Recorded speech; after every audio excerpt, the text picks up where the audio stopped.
दाखालि थांनाय 12 जुन बुधबार खालि आं बिटिआरनि सीएम प्रमद बर' सारखौ लोगो हमनो थांदोंमोन आरो लोगो हमनायनि गुबै थांखियानो जादोंमोन जे आंहा आगोलाव बिपिएफनि दिनाव स्किम मावनाय दंमोन 40 लाखनि बे स्किमनि बिलनि थाखाय आङो प्रमद सारजों सावरायनो होनना थांनायावनो बिथांमोना आंखौ जर जबस्तियै जइन जाहोदोंमोन आरो आं बिथांमोनखौ बुंखादोंमोन आंथ' दिनै जइन जानो होननानै फैयाखै आं खालि सावरायनोसो फैदों बेयावनो बिथांमोना आंखौ जर जबस्ति खालामनाय जादों आरो किसुमान बाथ्राखौ बिथांमोना आंखौ बुंनो थिननायलाय आं किसु बाथ्राफोरखौ आं बुंनो गोनां जादों जेरै आं बिपिएफखौ गाज्रि मोननानै आं दिनै UPPL आव जइन जाबाय बे बाथ्राखौ बिथांमोनानो बुंनो होदोंमोन बेखायनो आङो दिनै आगोलावबो आं बिपिएफनि गोबां खामानि मावबोबाय हिसाबै दिनै आं बिपिएफखौनो गारनो हाया बेखायनो आं दिनै फिन बिपिएफआवनो फैफिननानै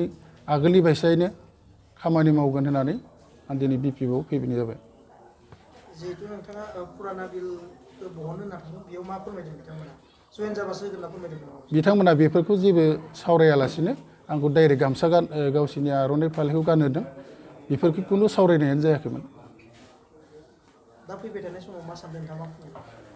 आङो फैबाय थानाय समाव बिपिएफनि आगोलनिफ्रायनो जिहेतुके आं बिपिएफ कर्मिखा दाबो बिपिएफनि जानानै आं खामानि मावलांबाय थागोन आरो उनावबो मावलांगोन। आरो नोंथांजों लोगोसे साथामसो जइन जादों होनना फोरमायदों। आंजों लोगोसे रुबुल राफा होननाय गथ'खौबो बिथांमोना जर जबस्ति सोफादों नाथाय आंजों गासै साबामोन बे साबानिनो लास्टआव आं साथाम गथ'खौ जितुके आं जइन जानो होननानै थांखायाखैमोन लिंलाङाखैमोन बिसोरखौ आङो साइडआव दोनखानाय जादों आरो।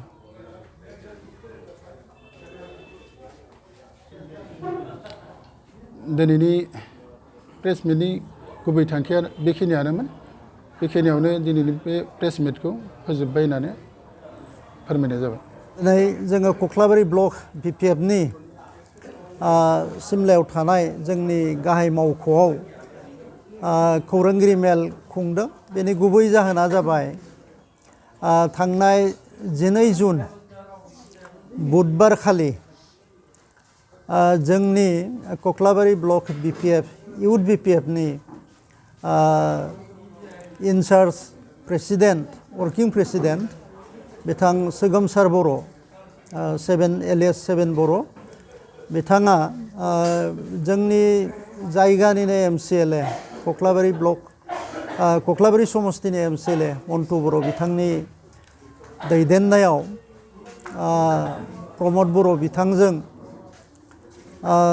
बिटिसिनि सिगांनि बिथांनि स्किमफोरनि सायाव सावरायनो थांनायाव बिथांखौ जइन जाहोदोंमोन माखासे खोथा बुंनानै बिथांखौ फुस्लायनानै नाथाय बिथां सोमावसार बर'आ सोगोमसार बर' बिथाङा जोंनि एखेबारे फुराना कर्मि सिगांनिफ्रायनो मावबोबाय थानाय आरो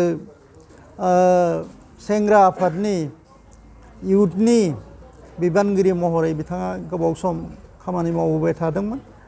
बिथाङा बिथांनि गोसो गोरबोआव बिपिएफ दोलोआ बा बिपिएफ दोलोनि मावनायफोरा बिपिएफ दोलोनि सान्थौ गासैबो हाबनानै दङ।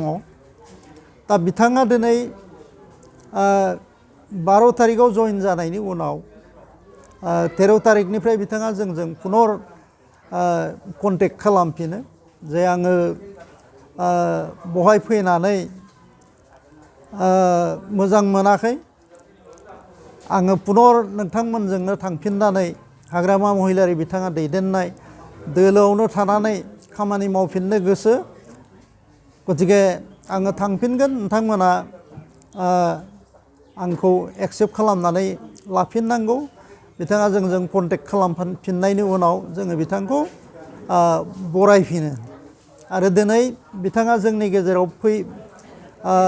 फैबाय गतिके जोङो बिथांखौ सिगांनि बायदिनो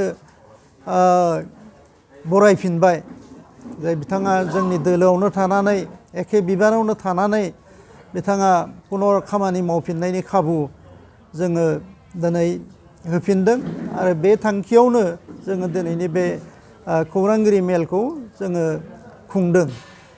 दा गुबै बाथ्राफोरखौ गावनि खुगाजोंनो बिथां सोमावसार बर'आ नोंथांमोननि सिगाङाव सोगोमसार बर'आ नोंथांमोननि सिगाङाव बुंफोरथिनानै होगोन। बिथांखौ आङो रायजोनि सिगाङाव गाव मा जाहोनाव UPPL आव थांदोंमोन आरो दिनै मानो फैफिनखो बे गुबै बाथ्राफोरखौ बुंना लानो थाखाय बिथांखौ जोङो दिनै प्रेस मिटनि गेजेरजोंनो बुंनो थाखाय खावलायदों।